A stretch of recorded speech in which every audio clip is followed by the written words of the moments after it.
so that wealth can be inclusive. Exactly. Instead of exclusive. Exactly.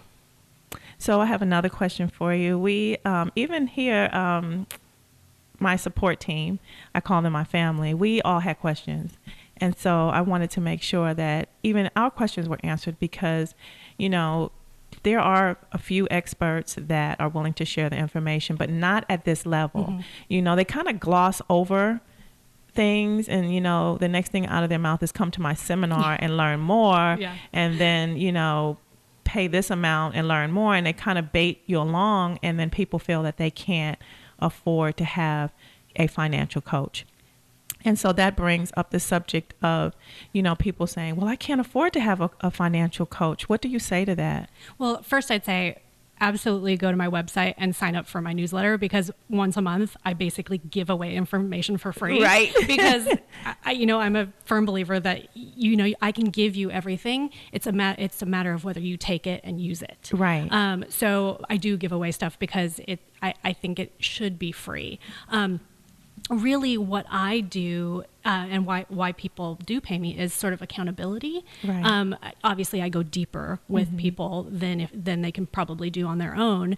But a lot of people come because they need somebody to help them along. You know, you can have a personal trainer at the gym, right, and you're going to get much more out of the gym than if you went by yourself. That's right. And let me tell you, I know if I was just going to the gym without a personal trainer, I'd go, oh my goodness, okay, I'm going to skip it today. I'll go tomorrow. Right. I'll spend 10 minutes a day. Oh, nope, I had a lunch date. I think I'll spend 10 minutes here instead of an hour. You actually get the work done, right, if you are paying somebody to help you along with it. And that's very true. Value it more as well. So, and what I say to people who are not sure if they can afford a coach or not, you know, oftentimes with anybody who works with financial coaches, whether it's me or somebody else, people who go through the process will report that they actually have more money after they work with a coach than they did before they started. And it's not that they've had an increase in income. It's that they've had an increase in awareness. They no longer leak money. I like that term. Yeah. They no longer leak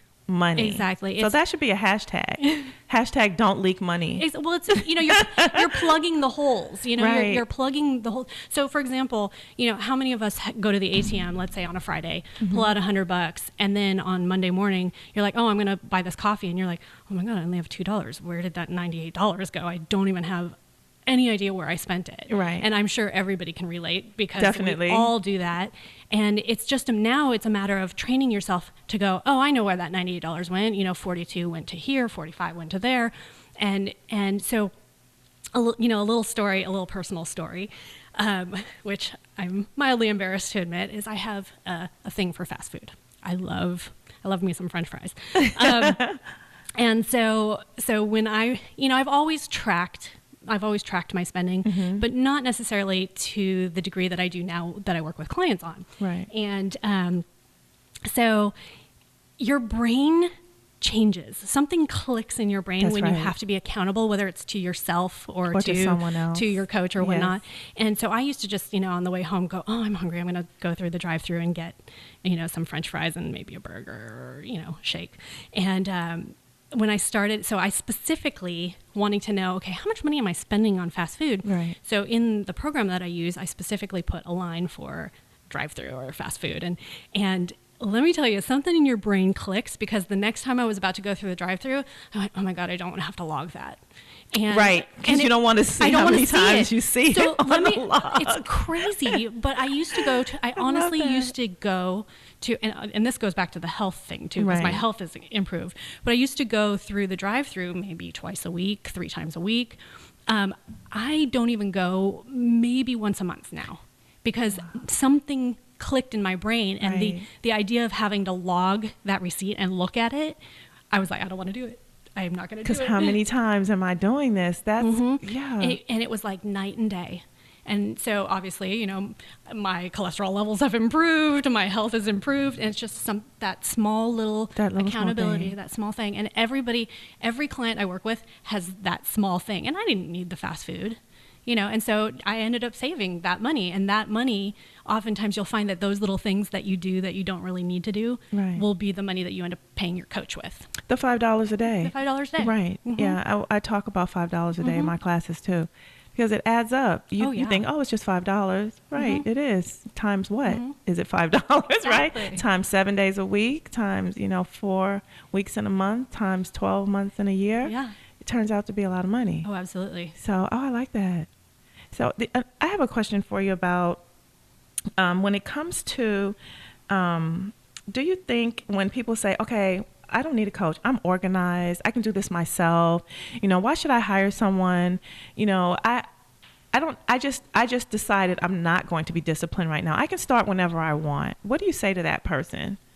I would say that you don't really want to start. Right. I would say that if you are justifying not starting, it means that you don't really want to make a change in your life. That something is keeping you where you are, and that maybe you need to explore, are you comfortable where you are? Are you afraid of it being different? A lot of people want their financial situation to change, but sometimes even if our situation is miserable, we know it and it's comfortable. Right. Comfortably uncomfortable because it's familiar. Exactly. Right. And so you're not even giving yourself the opportunity to have a change because you're afraid of it. And this, and you might be afraid of something that is just amazing, completely life-alteringly amazing, and you might be holding yourself back because you're afraid to be uncomfortable for a little while. Wow. You're listening to Lunch with the Finance Bunch, and I'm Miss Charline, and I have Ari Gold in my studio today, and I am really enjoying this conversation because it's the mindset of becoming wealthy that we should concern ourselves with, because once we get past that block in our brain that stops us from getting to where we want to be, there's no limit. And so we're talking about wealth today. We're talking about it from a psychological perspective so that you can get past the barriers that stop you from getting to where you should be. And, I have a question for the audience. Are you where you really want to be, or are you justifying where you are because you're afraid to go where you should be? Good question. And Ari's here to help us on the mental side of that, try to get ourselves together. So I thank you. And now you mentioned earlier that we could go to your website. Now I've been to your website, and could you share with us your web address and your contact information so those who are serious about, getting this wealth thing together can give you a call and perhaps be coached by you? Absolutely. So I am the Money Stylist. So my website is themoneystylist.com. And you can email me at info@themoneystylist.com. And while you're on my website, you can sign up if you decide that you want to have a consultation. I do free strategy sessions, usually about a half an hour on the phone. So you could sign up for that, or you could sign up to get the newsletter that I was talking about, which is basically, I won't spam your inbox, don't worry. I do it about once a month, and it's usually, some sort of small tip or trick that you can incorporate into your daily life that will just make your finances, take it up to the next level. Well, I like your website because you have, questions, thought-provoking questions on your website. So if someone just goes and clicks on your website, they'll see, questions that we should be asking ourselves, that may provoke a person to say, okay, maybe I should be doing better. Maybe the way I think, is stopping me from getting to the place I say I want to be. Absolutely. And, if you're not ready to work with a coach yet, there's always on my website, there's the resources section. And I've got some books there that you could read to, start tricking your mind to ask these questions and start thinking about things slightly differently. And there's and every book that she's recommending is not a book that she wrote. It's actually a book that she read and believes in. I wanted to put that out there. Absolutely.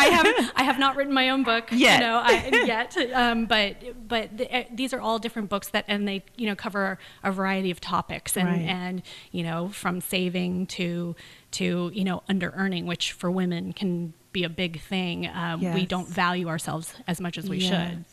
So all of these books are on the website, and read them. There, you can get them from your local library. You don't have to, download them.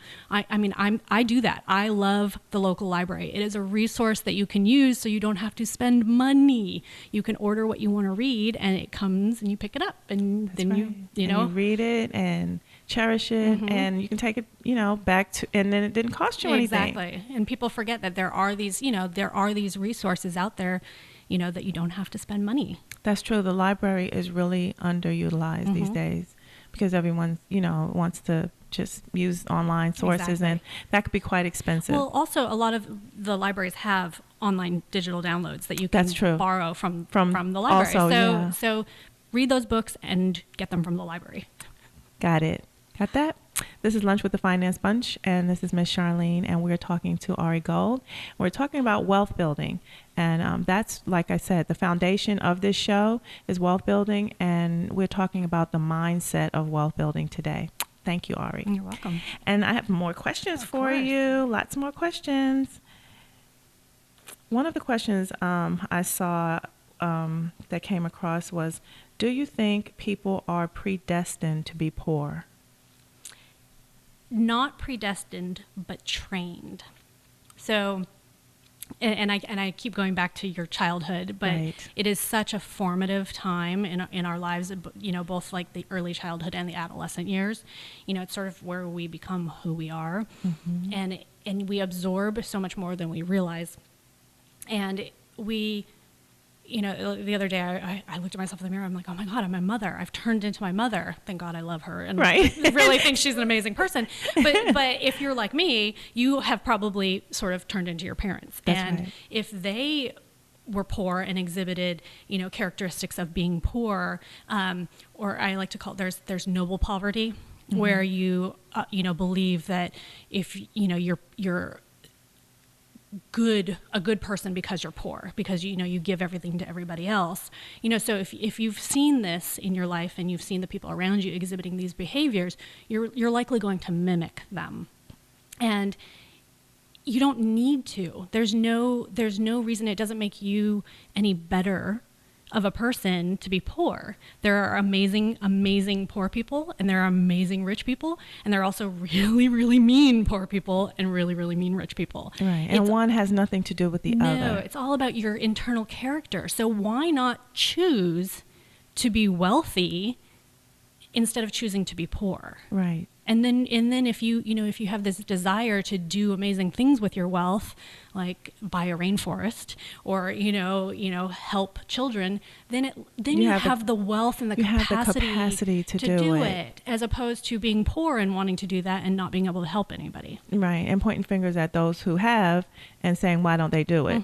It's it's there. You have the choice to do whatever you want with your means, and so why not get out there and make a ton of money and share it? Exactly. You know, I overheard a conversation. I was in the airport, and there were some people sitting kind of close to me, and I overheard their conversation, and it brought me to exactly what you're talking about. And they were, discussing something that was wrong in the world, and they named about 10 people who had enough money to fix it.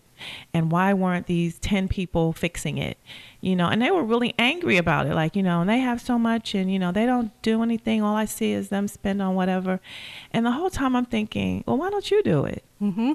Why don't you figure out how to do it? If this is really a plight that bothers you, maybe that's your destiny and you're not taking advantage of the opportunity to fulfill your destiny. If you're that passionate about it, why don't you just do it?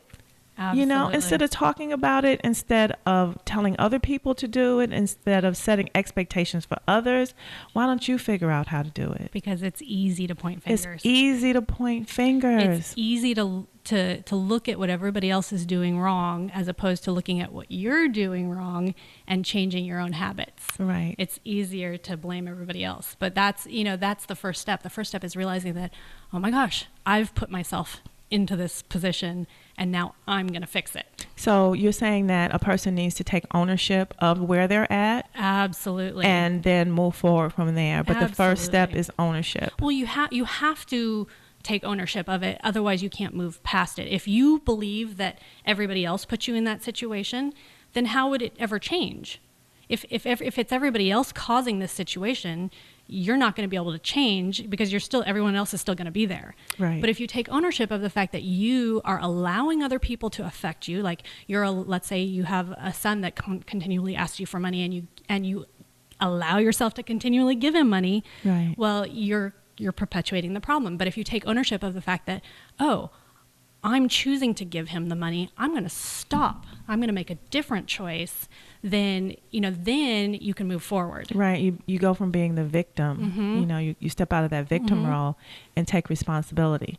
So then once you take responsibility of your situation, whatever it is, because I think that's one of the hardest parts for people is to take ownership of, I am where I am based on choices that I've made. Mm-hmm. Whether I had the education or the wherewithal to make different choices, I am where I am because this is where my decisions led me to be. Mm-hmm. And then we have to move forward from there. Yeah. If you don't like where you are today, make a different decision. Make a decision to change. Make a decision to get more education. Make a decision to figure out what you're doing wrong and fix it. Make a decision to spend your money differently. Make a decision, any decision you make is going to change your situation. So taking ownership and just make a decision. And make a decision.